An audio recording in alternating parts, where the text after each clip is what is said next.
Hi guys, and welcome back to my channel. How are you doing today? Ready for some new stories I have for you? Let's go to the first one, about OP's father, who demands OP lets him use her property for his honeymoon. But the problem is that he was constantly cheating on OP's mom, and she was the one who helped OP to buy this property. Listen to the story to find out all the details, and of course to hear my insights. Enjoy the stories, guys, and don't forget to like and subscribe. And of course, don't forget to leave a comment. My parents are divorced, have been for 15-ish years. Basically, my father was a dirtbag who cheated, apologized, promised to never do it again, cheated, apologized, and so on for 20 years, until my mom basically decided that all their kids have moved out, so duck putting up with him anymore. My mom is a doctor, and a fairly high-paid one too. My father is a mechanic, so not poor, but not well off either. About 10 years ago, Mom helped me get a mortgage on my house, as well as helping my sister and I buy a holiday home near the beach that our family share. She gave us both equity and money, although her name isn't actually attached to our properties. And we were very grateful, so when she remarried about 2 years later, we offered to cover her costs to stay for 3 months in the holiday home. Of course, she took us up on our offer, and we considered it our wedding gift to her. Meanwhile, in the last 15 years, my father has remarried 4 times. 3 of those have been destination weddings that cost us a lot to get to. The most recent one was a more moderate wedding, basically because he has a crap ton of debt from his other weddings, divorces. Both my sister and I contributed to the cost of the wedding in lieu of going because we didn't want to expose our families to the risk of virus. Our father repeatedly hinted about using the holiday home for their honeymoon, like Mom did, and we both declined. Primarily because we have it rented out since we won't be able to visit due to virus, and my sister needs the money as she has lost her job because of virus. But also because he never helped us buy it, and it feels like he only wants to use it because it's free. Anyway, it finally came to a head a fortnight ago, the weekend before the wedding, when he asked again, and we both refused. He's now sulking and refusing to talk to us, and has unfriended us so we can't see wedding photos. He is arguing that it's the least we can do since we refused to attend the actual wedding. Both my sister and I feel bad, but what were we supposed to do? Kick out our tenant? I say OP should let him sulk. OP's house, OP's decision, period. OP should tell him he should start a honeymoon fund of his own, because it sounds like he will be divorced and on the prowl again before too long. I'd let him know it's the last wedding gift I'm getting him. I don't get why some people get married so many times. They obviously don't take their vows seriously, so why volunteer to make them so many times? And now let's see if the community agrees with me. Disastrous Curve says, not the a-hole, and wouldn't be one even if your family didn't need extra money and virus wasn't out there. His unfriending move sounds kinda hilarious though. Are these wedding photos that much of a loss to you? Leslie Laugh says, not the a-hole at all, and the fact that he is trying to punish you with the unfriending bit verifies that. You've already given him a wedding present by helping with some of the cost of it. That's enough. For him to ask for more is incredibly rude. Sarelia says, not the a-hole. The house is being rented. It simply isn't available. Asking to kick out your tenant so he can honeymoon there is insanely unreasonable, and with such short notice, perhaps not even legal depending on where you live. I, 32 female, have a cousin, Mia, 32 female, through my maternal side, and while we were never besties, I considered us on good terms. We got a little closer when my mom, stepdad, siblings, and I moved to the same city my cousin and her parents were, in high school. She'd show me around and invite me to group activities that she was at, which I really appreciated, but our personalities were just too different for us to consistently hang out together. During the summers of my high school life, I would go spend it with my dad and, coincidentally, a guy named Gene, 33 male, would spend his summers with his aunt, whose house was right next door to Mia's. Mia had the hots for him instantly, but for how she would whine on about never getting to date him, I could tell he wasn't interested. I'd never seen him in person as a teenager, but Mia had pictures, and I agreed he was definitely a good-looking guy, and the fact that he lived in another country and had a cute accent made him all the more attractive in Mia's eyes. Despite wanting Gene, Mia would go on dates with other guys, which I didn't begrudge her, but I did take exception when she was seen making out with my boyfriend at a party. Mia claimed that it was an accident brought on by the alcohol, and just as I was starting to forgive her, Mia revealed she was pregnant and my ex was the father. That sealed the deal for me, and outside of big family events, I didn't see Mia at all. Mia and my ex's parents pressured them to marry before the baby was born, and I did not attend the wedding, despite my family's pleas, demands. It was honestly one of the reasons why I moved in with my dad, his wife, and other siblings during college. After college, I got a job at a company that was doing business with the company that Jean was at, and we officially met there. Jean recognized me as Mia's cousin and had a "what a small world" type of reaction. I had to explain to Jean that Mia and I drifted apart, and he stopped bringing her up. After that, we had a semi-casual relationship, and I did genuinely find him charming. It wasn't until after I left the company and got a new job that Jean asked me out, and I agreed. When we started to get more serious, I got more detailed about what went down with me and Mia, and Jean confessed that he was aware of her crush, he wasn't interested, and just played dumb instead of being straightforward. Fast forward to now, and I'm 5 months pregnant. Jean is the father, and I recently made a post with a pic of us together, and that's how Mia found out. I've been getting calls and texts from Mia, her mom, a few of her friends stating that I'm the a-hole for not reaching out to Mia and giving her a heads up at the very least. I knew that Mia might feel some type of way about this, but I honestly didn't care. However, she's apparently devastated. So, am I the a-hole? It's actually none of her business. Mia was never even in a relationship with this guy. She just had a crush on Jean, while she got with OP's boyfriend, got pregnant, and got married to him. She is in the wrong, and OP's family should stick up for OP. And now let's hear the community's opinion. Alien Overlord 1001 says, "Not the a-hole. Did she give you a heads up about making out with your boyfriend? Was she worried about you when she got pregnant by him? The difference is, she actually did something with your boyfriend, and you simply met and fell for someone she once had a crush on, but didn't feel anything for her at all. Mia needs to get over it. Karma can be a B." Top Necessary 5003 says, "Not the a-hole. It was half her life ago, and someone she never even dated. And she's the one who made an ongoing cousin relationship untenable." Before we were married, my 34 female and husband 42 male were in a horrific car accident, both almost K'd. Since we were unmarried, we each received separate 8-figure settlements. Literal duck you money, as we were hit by a major carrier 18-wheeler in 2016. We both still work full-time. I have a 6-figure salary, my husband's 7-figure salary. Sounds braggy, sorry, but it's important. Now to the point. My brother, Mike, 38 male, proposed to my now sister-in-law, Alice, 32 female, in 2017 and married in 2018. I love them both and would burn the world down for them, no questions asked. But I think they see my husband and I as an ATM. Post-settlements, husband and I paid off all our student loans. I have a master's, he a PhD, so not cheap. I also, without his knowledge, as a surprise, paid Mike's student loans with the help of sister-in-law. Would have paid sister-in-law's too, but she had a full scholarship, so no loans. Mike and Alice also paid for their own wedding, as Alice's family couldn't afford it, but chipped in where they could. It was a beautiful wedding. They stayed within budget, but Mike realized he wouldn't be able to take their dream honeymoon and asked if my husband and I could loan him some money for the cruise he wanted to take her on. We agreed and asked him to pay us back within a year of the trip. He agreed.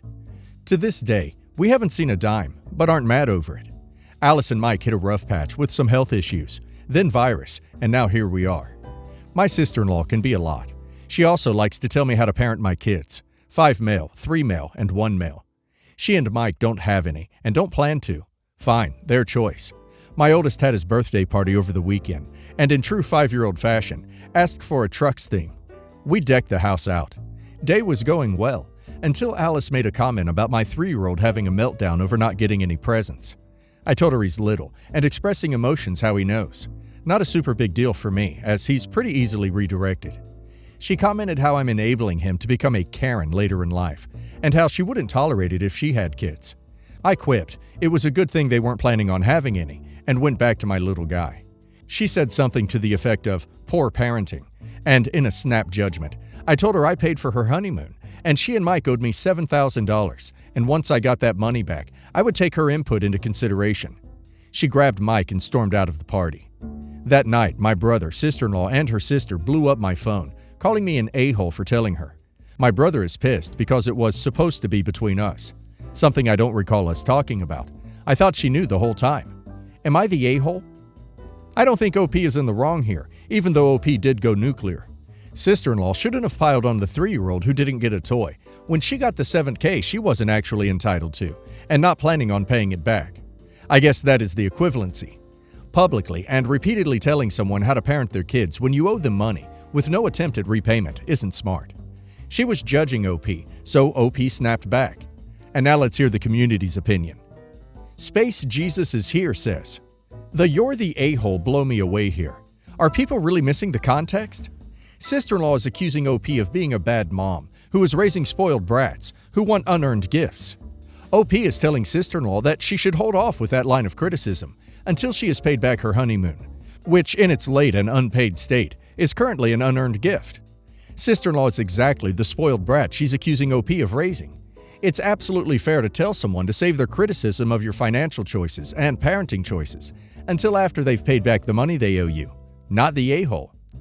Void G says, "Not the a-hole. She is clearly jealous of your life and is finding anything, and I mean anything, to tear you down. Anyone knows a 3-year-old will have a difficult time understanding why they are being left out. The comment of poor parenting, when she has none herself, is all the evidence you need to verify her intent here. Secondly, if her husband came to you for a loan, it is reasonable to believe he has spoken to sister-in-law about it, unless he otherwise said exclusively to keep it between the two of you. Her reaction seems to imply she knew. If she had no knowledge, then would continue to fight and claim that what you are saying is false, especially since she wants to pick a fight, as seen by her comments toward you. Not automatically accept your word as truth when she won't accept it about how you choose to parent." Living Assumption 272 says, "Not the a-hole. You thought she already knew, and it seems you've had enough with her insufferable and rude comments about your parenting. She shouldn't have kept pushing you." Update. I've kept my mouth shut about my sister-in-law's comments for 5 years and never say anything. I usually vent to my husband and move on. When my 3-year-old started to have his meltdown, I intentionally pulled him to my bedroom away from everyone to calm him down before allowing him to return to the party. My sister-in-law followed me to add her 2 cents in on how I was handling my little guy. I asked her for privacy, but she didn't leave the room, which annoyed me. Also, for those saying the honeymoon was a gift, it was not. My brother said he would pay it back. Husband and I fully expected to be paid back, and still do. I honestly didn't know my brother had never told Alice about borrowing the money. I figured borrowing that kind of money would be shared with the soon-to-be spouse. Husband and I talked a bit more, and I will be apologizing to sister-in-law for what I said. I've talked to both Alice and Mike separately and together regarding Alice's comments about my parenting and how I don't appreciate it in the past, but the comments still come. When I apologize, I intend on letting both of them know if the comments continue, they won't be allowed around my kids. I, 58 female, have one daughter, Clara, 28 female. Clara never went to university because she said it wasn't for her, and that would be a waste of money. Clara is now engaged. She told me she wants to go to university now, before they have kids, so she has a backup plan if something goes wrong and she is left with nothing. She said her plan is to go to university for 3 years. We live in the UK, studying psychology. Then she'll have kids and be a stay-at-home mom immediately after she graduates and use her degree if she ever needs to. I asked why psychology, and she said it just seems like the easier degree to make a career out of. The problem here is she wants me to pay for it. I'm about to retire, and I really don't want to pay for her degree that she likely won't ever use. I'm also skeptical about how useful a degree will be in the future for her if she has no experience working a job in that industry and got the degree long before she has to use it. I told her I'm not rich enough to just pay for a degree that likely won't be used, and she should have a conversation with her fiancé about what they'll do if they split up after she's been a stay-at-home mom. I even suggested she and her fiancé should pay for it together, but she said they'll need to save all their money towards having kids in the next few years. I said I need to save my money too for my retirement, and I'm not wasting it on a degree she doesn't plan to use or has passion for. She said I'm being unfair to her, and that I should be worried about her being left destitute if her fiancé leaves her one day. I said she should be putting all the money she makes now into an account for herself and creating savings or investments in case anything happens, instead of making me spend thousands of pounds on a degree she probably won't ever use. She told me not to expect her to have me as part of her family anymore when I don't care about her future. Am I the a-hole here? White Hart Lane fan says, "Not the a-hole. What has she been doing to make money over the last 8+ years? It would be one thing if she decided to go to school to build a career for herself, but this just comes across as super selfish and a waste of money.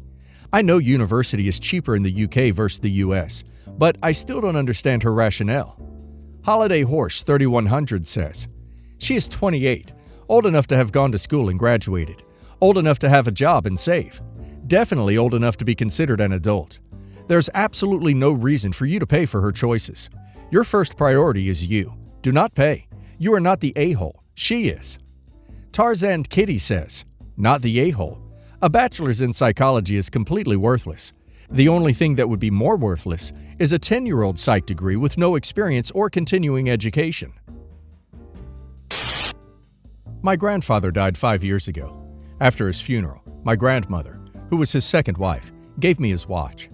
The watch is made of solid gold and worth a few $1,000s, but not insanely valuable.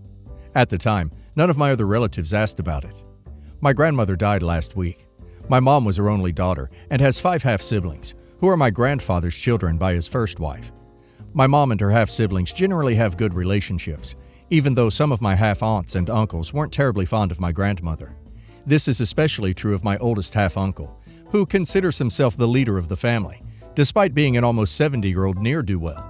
I remember many instances from my childhood where this uncle would insult my grandmother when my grandfather wasn't around. I wore my grandfather's watch to my grandmother's funeral. Afterward, the family gathered at my grandparents' house for dinner. As the booze began to flow, my uncle noticed the watch. He asked where I got it, and I told him that my grandmother had given it to me 5 years ago. He responded with a simple, "Oh, that's nice," and seemed to drop the subject. However, as the meal continued, he kept bringing it up. I forget the exact exchange, but by the end, my uncle said that the watch wasn't my grandmother's to give away, since she was only the stepmom. I said that my grandmother may have been the stepmom, but she was still my grandfather's wife, and I was still his grandson. My uncle responded by saying that the watch should have gone to someone who carries my grandfather's name. By this point, I was angry and drunk, and answered, maybe she would have given you the watch if you didn't treat her like crap. Or maybe she just knew that I wouldn't pawn it to keep the lights on. The table went silent, and the gathering broke up soon afterward. The next day, many of my relatives told me that I needed to apologize to my uncle. My mom even suggested that I give my uncle the watch as a peace offering. My mom grew up as the odd child out, and as a result, has a tendency to placate her half-siblings, even when they're being unreasonable. I told her that I don't care what her half-brother thinks, that he and his children are trash, and that I have as much right to my grandfather's property as any of them do. Am I the a-hole for keeping the watch? Cold Thanks says, not the a-hole. It's your watch. Don't you dare give it up. If Grandpa wanted someone specific to have it, then he would have written a will. Okay, I have an opinion here says, not the a-hole. Unless your grandfather made a written contract with someone or left a will that explicitly assigned the watch to someone, any property would become his wife's upon his passing. She decided to gift you the watch, making it now your property. Your uncle has no claim to it. Psychological Bit 5422 says, so how many years has it taken him to realize the watch had gone to you? He hadn't even remembered it until what you said, I bet. Not the a-hole. He's just big-noting and greedy.